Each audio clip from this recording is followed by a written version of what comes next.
Okay, so this is Library on Legs, and I'm coming to you from the barnyard. The barnyard. It's November 30th, and this little video is about the challenge I gave myself in the month of November, which I called Sci-Fi November, to read Red Rising, Hyperion, and Empire of Silence. I've already read Dune, but I sort of went through booktube and found that the greatest number of favorite sci-fi were those four. And so I wanted to read three of them in one place because I hadn't read them before and kind of come up with my own thoughts on the matter. Dune, I didn't reread Dune, but I've read Dune like 10 times. So I wasn't too concerned about that. Though I'm going to reread it now because it's interesting that it's in the same category as those other three. Anyhow, so interestingly enough, I found that the concept that Red Rising was the low man rising up, the low caste, that's Red Rising, going to the top to try to change the way society functions, and learning along the way what that means to him, and learning along the way exactly what society is, how it functions, how it dysfunctions, how even at the top they're not that different than you. A lot of them are really the same. So that journey was not original, but really well told and super interesting. And I liked the combat, but it was more fantasy to me. And everyone says that it turns more sci-fi in the next book. So cool, because I like hard sci-fi. For me, sci-fi has to have a lot of science, and it didn't have a lot of science.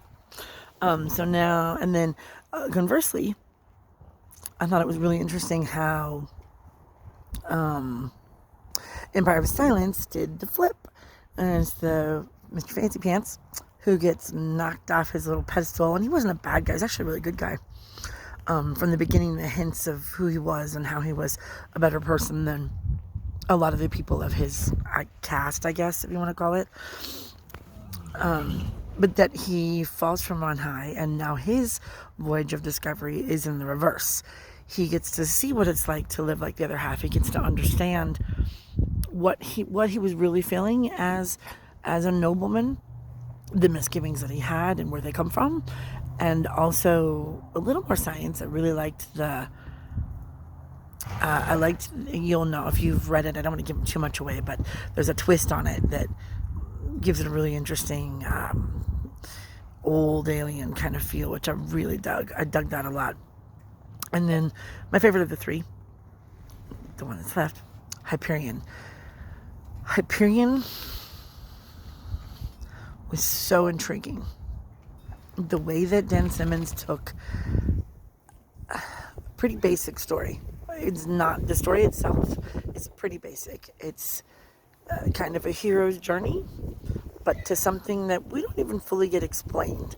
Why it's even heroic to go after this creature. I mean, yeah, the horror elements make him pretty horrifying. But they're not all that innocent. Some of the things that our heroes do on their journey to oppose the shriek, when they're telling their stories to each other about who they are and where they come from, some pretty horrific things in there. It's really cool things. It's pretty horrific things. And the way he breaks down an archetype and multiplicities of archetypes so that anyone reading it can associate, can dig in, can feel the camaraderie building even as it collapses and then it rebuilds, and the whole idea that they had to travel to this place and physically travel to this place had an Agatha Christie feel for me, where the whole thing was unfolding in a place where none of them could get away from each other. So they kind of had to come to terms with who they are and what their past means to the journey as a whole. That's probably complete gibberish, but I found it really fascinating, and I think I associated with that book more mainly because I'm not young. I'm not a young person stepping into the world trying to find out what the universe is made of. I have very firm opinions on that. Already, having lived 55 years now. So Hyperion some of it was more about looking back, about facing your demons and realizing that you can run from them or you can face them. Neither one is more valid than the last, but that you can't put them away. You can't kill them, and they'll always be with you. And it's kind of an interesting thing to find others who have demons too. And sometimes your demons aren't that different. Sometimes your demons are really, really similar. And that camaraderie can come from disparate places. But anyway, so yeah, Dan Simmons, Hyperion, all three really good books. All three books that I will I may not continue Hyperion. I'm going to continue Red Rising. I'm going to continue Empire of Silence. But Hyperion had this sort of, it's not at all like Ender's Game, but that punctuation at the end of Ender's Game, if you've read Ender's Game, that punctuation at the end where you were like, that's the perfect ending.